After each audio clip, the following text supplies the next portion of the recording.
So I feel like I owe you an apology. I have been doing all of this content about extensions and rotation and turns and all kinds of different technical things, but I've left out the most important thing and really haven't talked about it in great detail. Now, I received an amazing comment the other day that basically broke down the idea that because I put my microphone up here, you guys can actually hear me breathing when you're watching the videos. And she went on to say that the way that I explained breath for an arabesque the other day actually helped her to open her ribcage and find an arabesque that she'd never experienced before, but that she really wanted me to go deeper into what breathing was like for ballet dancers. Where should we breathe? How should we breathe? Turns out, guys, breath is the most fundamental, most important thing that you're going to use in your dancing, and I would love to explain deeper how you can use it to improve everything that you do at the bar, the center, and in your performance. So if you're ready to learn how to breathe better in your dancing, let's dive in. Breath is the most fundamental thing that we do on a daily basis.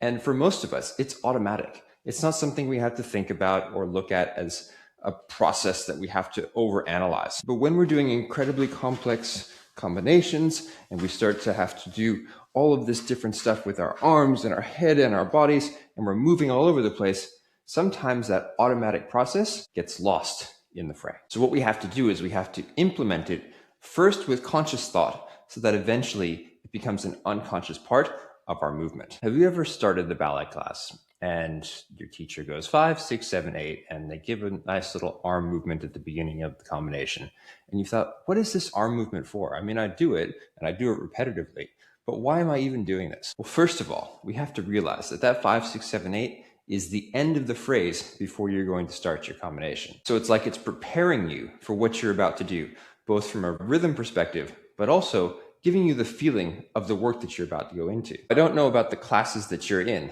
but when I teach a class, my preparation usually goes something like this: 5, 6, 7, 8.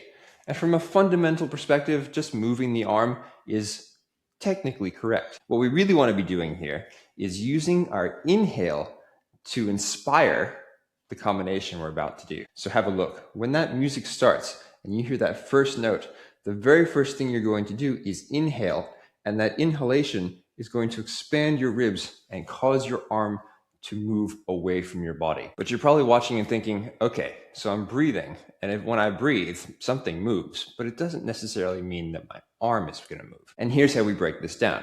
If you take your hands and you place them onto your ribs and you inhale, oftentimes, especially for those who maybe haven't danced their whole life or haven't spent a lot of time thinking about their breath, when they inhale, their shoulders are going to rise and nothing is going to expand in the rib cage. This is because for many of us, when we're stressed, our breath causes our shoulders to elevate and actually doesn't fill our lungs and our ribs with air. Instead, if you place your hands on your ribs and you inhale, you want your hands to expand out towards the side, filling your ribs open out as you breathe. Now, if we continue that movement, on 5, we breathe in.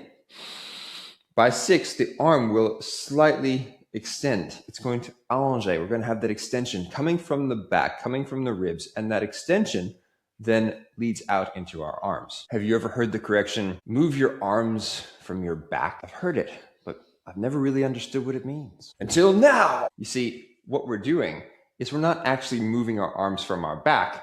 We're using our breath to inspire the movement of our arms. And because our breath is expanding our rib cage, it looks like our back is making our arms move. So our inhale is going to inspire the movement of our arm. We exhale, the arm comes back, lifts and opens, so that when we go into our first plie, we can inhale again, expand farther, lift, and then release. Exhale into our plie. So the plie is then developing, connected again with the breath that we're utilizing. Now you may have noticed something happened between my hand and my head.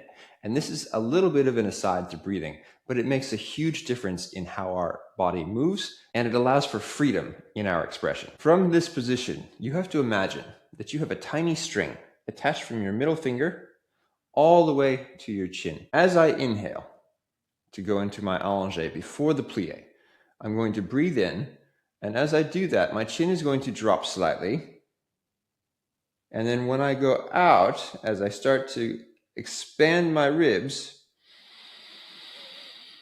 my chin is going to lift as my arm expands. String that connects my chin to my finger is going to bring my chin down as my finger goes down, and then my chin is going to lift my hand back up. And all of that is then expanding across and out because of the breath that I'm using to inspire the movement that I'm doing. Now you may be watching this and thinking, okay, so I'm breathing and I'm expanding, but how do I use that in my dancing? Because I can't always be thinking about whether I'm inhaling or exhaling and whether that's creating the movement in my body. The reality is, guys, at some point your breath becomes natural and you start to use it in your dancing to help you to move better. If we follow on from what we were just talking about, you have that inhale, the inhale expands, the exhale comes back together, you inhale, you continue to expand, and then you release. And then you inhale, and you release. That's going to then create this rise and fall in your body as well. And the rise and fall gives us the connection of the lift and come down, lift and come down. And it's this breath that then gives expansion and movement to your thoracic spine. So what do we normally do then by the time we get to the end of doing 2 demi-pliés and 1 grand plié? Normally the next thing that comes in is a Cambré forward and back. We're creating an arch. We're moving our body forward. We're moving our body back. And what we're doing is we're creating this connection of inhale to come down and exhale, coming back up. Now, this is a point that I often see dancers will get to, and they'll do this little movement before going into their Cambré to the back. The issue here is that they're just moving their arm and they're not using their breath to inspire the movement. So from here, you're going to exhale. And then as you bring the arm back up through 5th position, you're going to inhale. And then as you come up, exhale back again. And that then gets rid of that little as you return from your Cambré to the back. Again, everything being inspired by how you're connecting, expanding your ribs, and then contracting and high releasing. A lot of dancers, when they're starting out in ballet, they think, oh, I have to be super focused and super connected just with ballet all the time. The reality is, guys, contemporary dance, modern dance, and the idea of spiral and high release and contraction, a lot of the stuff that came out of the Martha Graham dance era is actually super important to how we dance and how we use ballet today. Now, I want to tell a little story. I remember I was working on a ballet called Anna Karenina in the Vienna State Opera. This is a very emotional ballet. It was very intense, and it was choreographed by Boris Eifman. And if you've ever seen any of Eifman's work, you know how acrobatic and how emotional and how powerful his work is. It got to a point where I was supposed to be very angry, and I was playing a part where I was in a pub and I threw a chair across the room and I was angry and drunk, and this whole emotional element came into play. And one of the dancers that was watching me said, "You're doing everything technically well, but I don't feel like your breath is changing to apply to the character that you're playing or the role that you're putting on stage." He went on to say that when you're breathing or when you're angry, for example, that your breath is going to change, and that breath is then going to change the way that you're moving, because breath inspires movement. We know already from the bar that breathing is what is going to create your movement. It's going to instigate and be the impulse for what you do next. And so your breath is not just there to fill your lungs with oxygen. It's not just there to expel carbon dioxide back into the air for the trees to grow. It's there to help inspire, to help connect, and to tell stories to your audience. So the reason why I put all this together, the reason why we're here, the reason why I'm explaining this to you is so that when you go into class the next time and you're focusing and you're worried about how pointed your feet are, and you're worried about how turned out your legs are, and you're worried about how high your extensions are, how many pirouettes you're about to do, I want you to refocus and take that away from all of that technical stuff and think, am I breathing in a way that is going to inspire this movement? In fact, well, breath is not going to make your hips rotate. It's not going to make your leg lift higher. It's not going to make you do more pirouettes. The way that you breathe can actually inhibit them if you're not doing it correctly. If I just go to do a développé and I lift my leg and then I pass through into arabesque, you can see that the movement is there, but it's very different when I do it like this versus when I do it like this.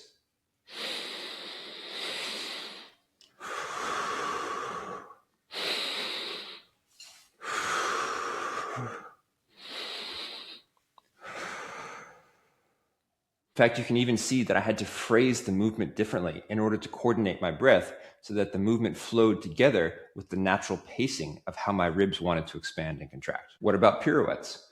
I often talk about how in a pirouette, when you go into the turn, turning out your back knee, opening your arm, connecting all of that together.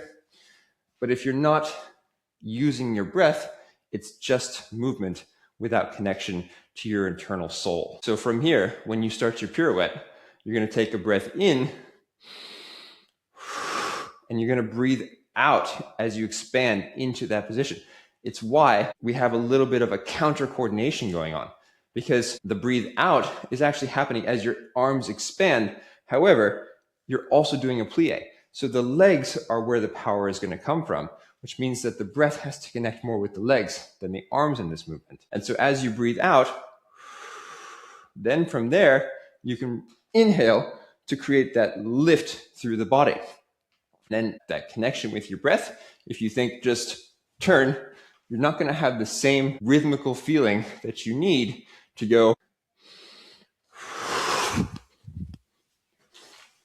And you can see that because I went, that right at that point where I had to go up is what gave me the connection at the top of my pirouette. Now, breathing, guys, is heavily impacted by our abdomen because it's the diaphragm and the connection with our abdominals that allows our ribs to expand and contract. This is why I hate the correction of just engage your core, because if you're over there just bracing into your abdominals and not breathing, your movement is going to look stiff and stuck. But I just mentioned that your abdominals actually help to control the expansion and contraction of your ribs. And so wouldn't you think that actually breathing is the correct engagement of the core? Not sucking in, not trying to pull your belly button to your spine, not bracing and getting stuck like this. It's about a rise and fall of the ribs. It's about an expansion and a contraction, which is why going into an arabesque, you have to allow your abdominals to expand because the leg is lifting, which means we're going into hip extension. You can't brace down and just go here. You have to let your ribs open so that you can have a connection of the arabesque lifting with your ribs expanding at the same time, abdominals stretching, not contracting. Now, we don't want to take this too literally to the point where, for example, you start jumping and you go, that would just be silly. There does come a time when our breath has to kind of naturally flow separately to the movement that we're doing. So for example, if I'm going to jump,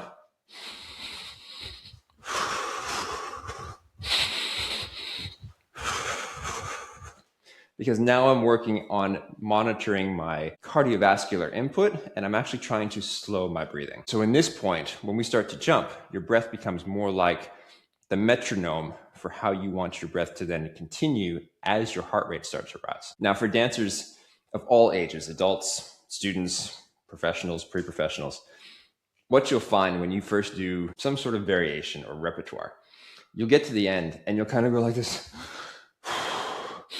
And you're there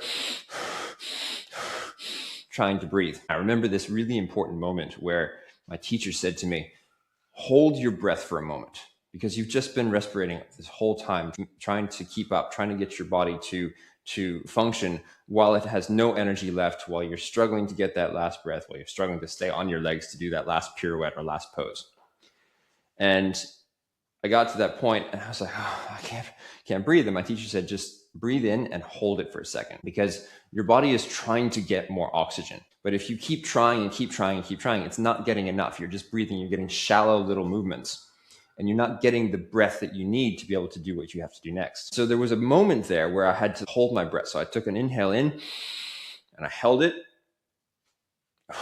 and then I released. And it's quite uncomfortable to do when you're at that point and you just want to keep inhaling faster and faster and faster. But if you hold your breath for a second and you take that moment to keep it inside, your body fills a little bit more with oxygen. And then you can exhale and then do it again. If we do this 4 times, what you'll find is that on that fifth breath, on that fifth exhale, you feel a little bit less panicked, your heart rate has come down, your body's feeling a little bit more free. And while it might make you feel slightly lightheaded in the moment, what it's going to do is bring you back to a natural breathing rhythm, so that let's say you have to go back on, let's say you've done a pas de deux, or you have just finished your variation, you have to go back on for a coda.